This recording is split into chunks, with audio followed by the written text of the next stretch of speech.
What is up, everybody? Welcome back to the channel. Today we are enjoying a low cc bike in downtown.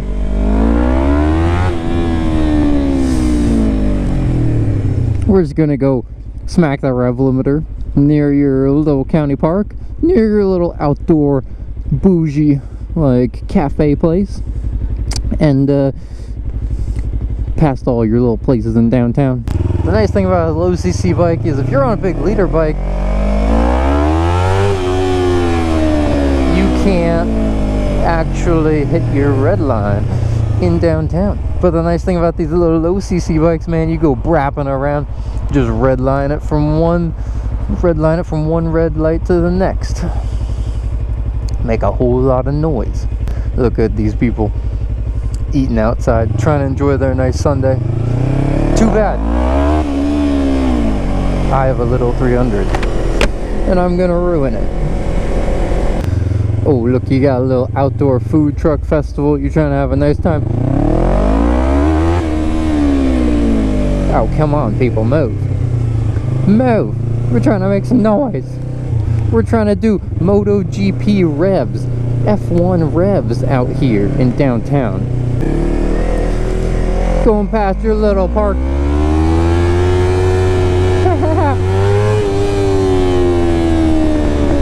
Oh, got a little backfire from the artery. A little bit of backfire from the artery. There we go. Oh, got your beautiful little brunch spot. I'm gonna rev up on you. Who needs gears? Who needs gears?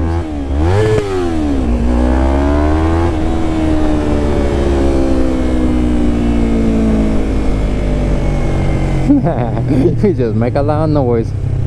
It's something beautiful about not having a lot of CCs. Oh, little backfires. Little baby backfires from a baby 300.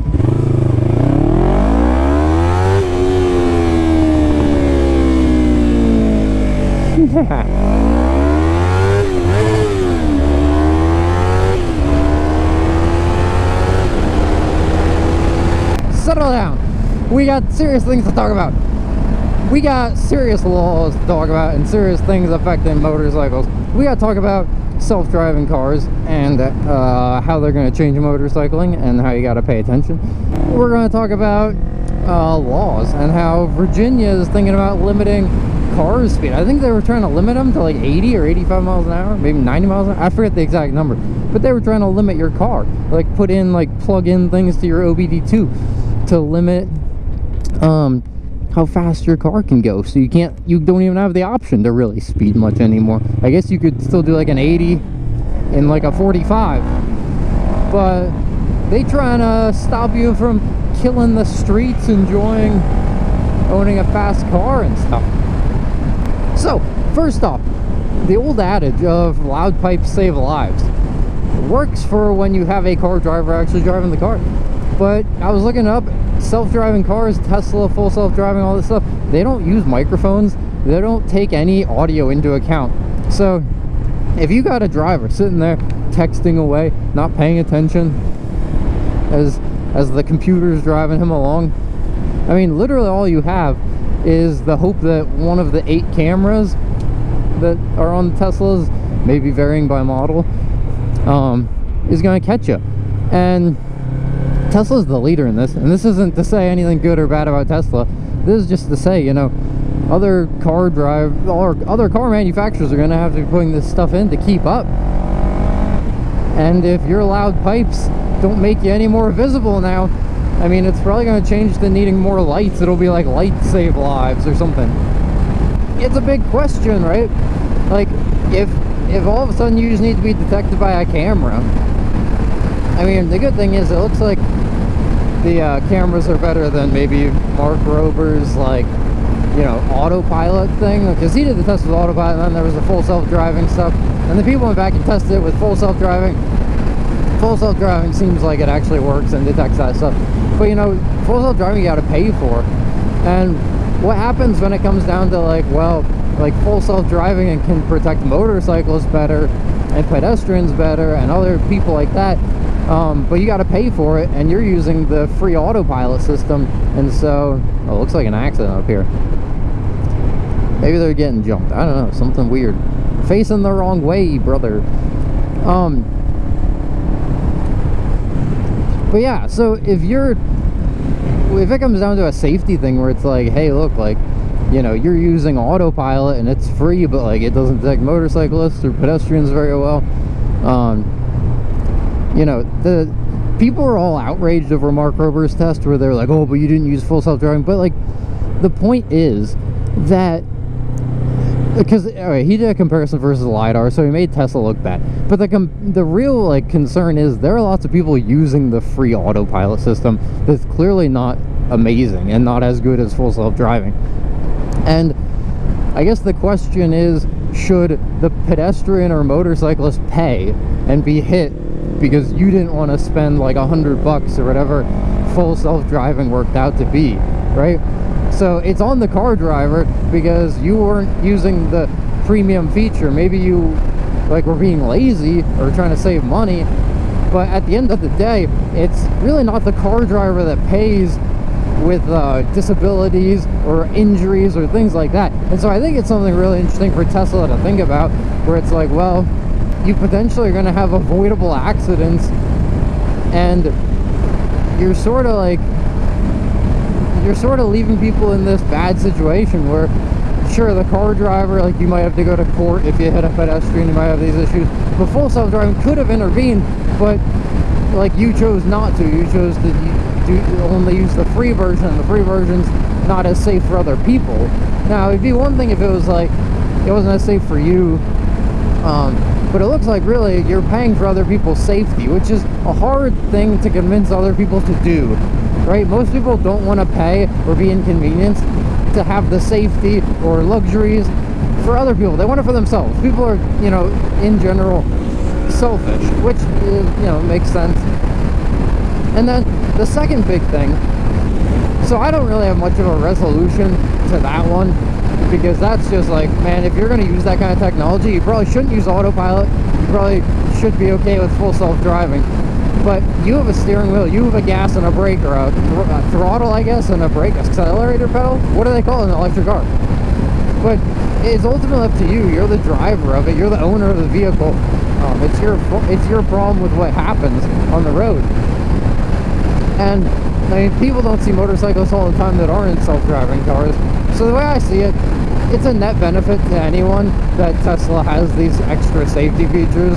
So I know a lot of motorcyclists like to attack Tesla every time a Tesla hits a motorcyclist, but at the end of the day, there are probably a lot of near misses or things that Tesla intervened to save a motorcyclist, and people just aren't posting that stuff. But I would have to bet you, good money that this technology has actually saved more lives than it's really probably a risk. Because if the person's not paying attention at all, at least full self-driving helps. I mean, I pass people all the time just completely head down, looking at their phone, like real idiots on the road. The second piece of tech we gotta talk about is Virginia putting in speed limiters. Now, they were talking about doing this as like an OBD2 plug-in kind of thing, I think. They were trying to figure out how to do it, because the problem is, like, you know, California cars come with extra emissions equipment, but they're a huge pain in the butt. You know, people moving to California, away from California, it makes it a little bit weird, I believe. I've never lived there, so I never dealt with it myself. And then all the people in Virginia, it's like, what do you do with everyone that owns a car currently? Do you have to chip it? Do you have to put the OBD2 sensor in? Can't you just pull the OBD2 thing out? Right? It's like, are you going to make it so, like, from 2026 forward or something, all cars have to be speed limited to like 80 miles an hour, 90 miles an hour, or something like that? Because people probably will, like, not want that car as much if it's chipped that way. It's like, well, why would I want a car that's limited? I mean, it's not very often people are doing that speed in a car, but do you want the capability to do it, to pass someone, like, if you need to for safety reasons? Because that's, like, when I typically am going, you know, above the speed limit by more than 10 miles an hour in a car, it's usually because I'm trying to get away from a situation. Like, I'm trying to get away from a car driver that I don't trust very much, or something like that. I'm trying to move out of someone's way. And so it's really brief. It's not like I'm staying at that speed for a long time. It's not like I'm doing that speed down your city road, right? So it's a question of, like, is this really worth it? And in my opinion, no. Now, we have a lot of stuff happening in the motorcycle community. Everyone feels like a lot of people are complaining about each other, but I'm just gonna say the facts. The fact is, there are municipalities trying to crack down on moto vloggers, people posting themselves doing ridiculous speeds, and you know, I think it's a difficult case to make against them, probably legally, to prove that it was them on the bike and not a voiceover or all these other things, right? Probably very difficult to prove that it actually happened, and when it happened, because it probably has to happen within like so many years recently, or else, you know, I think there's a statute of limitations probably, right? Like, you can't be prosecuted for something like incidental speeding you did like 20 years ago. I doubt that that's a thing. But, you know, S1K Rock, yeah, I don't know the guy. Allegedly, he got arrested. That's what I've heard on social media, for doing speeds of like 190 plus miles an hour. I guess we'll see what he actually says, if he gets out and talks about it and stuff, what the actual stuff was over. But, you know, I think when you have people making money off of it and trying to promote kind of riding like that, I think that's where, like, soccer moms and like the Karens of the world basically, you know, are all of a sudden like down for this Virginia law of like speed limiting. And it'd be more difficult on a motorcycle, because in a car you can plug in like an OBD2 thing, but on a motorcycle you don't have that. You have like an ECU with like this super, like, tons of pins in the connector, and it can vary from bike to bike. It's not, I don't believe it's as universal of a standard as it is on cars, and so it'd be pretty difficult to enforce on motorcycles. The problem is, like, you can do what you want with your life, but I think, and this is speculation, but I think part of where the problem comes in for other people is they get upset because they don't want their kids influenced by that, or they don't want like you to hit them, because, you know, at 190 miles an hour, your motorcycle is a projectile where if you crash into a car, you could actually kill people at that speed. Like, I think pretty normal speeds on a motorcycle, very hard to kill someone else. But if you're doing 190 miles an hour on a bike, I mean, you could really, I would think you could probably like smash some doors in and stuff like that. Definitely go through glass, but I'm not sure exactly. I'm just saying, let's not test this theory, okay?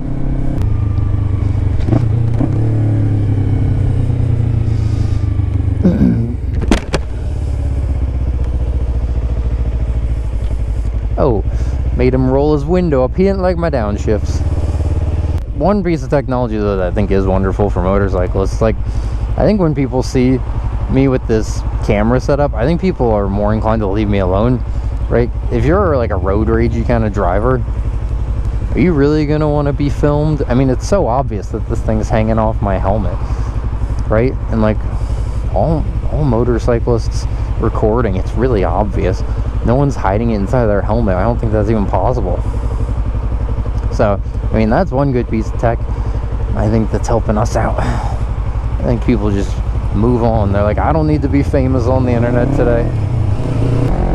So the whole like self-driving car thing is interesting, because if there are issues with it detecting motorcycles, and I can definitely see like you having trouble detecting motorcycles if you're doing like over 100 miles an hour, a big speed difference between them. I could totally see Teslas like not being able to, I mean, it's just a camera, like it's not like it's a super good optical zoom like camera, I don't think.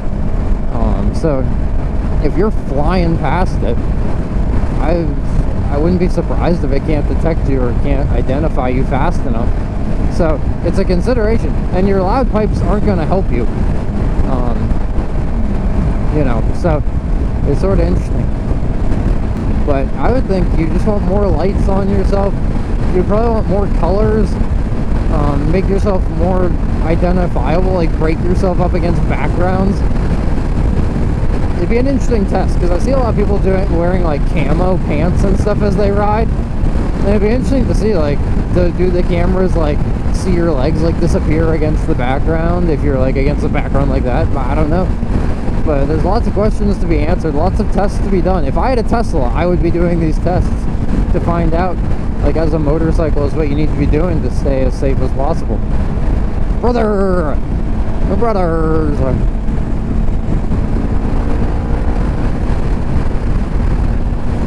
But yeah, all the best to S1K Rocket, and I know a couple of these other moto vloggers, seems like they're getting hit, like Jixer Bra, allegedly. Maybe his editor got hit, or he did, you know. But I think cracking down on these moto vloggers, number one is like you don't have much of a case against them.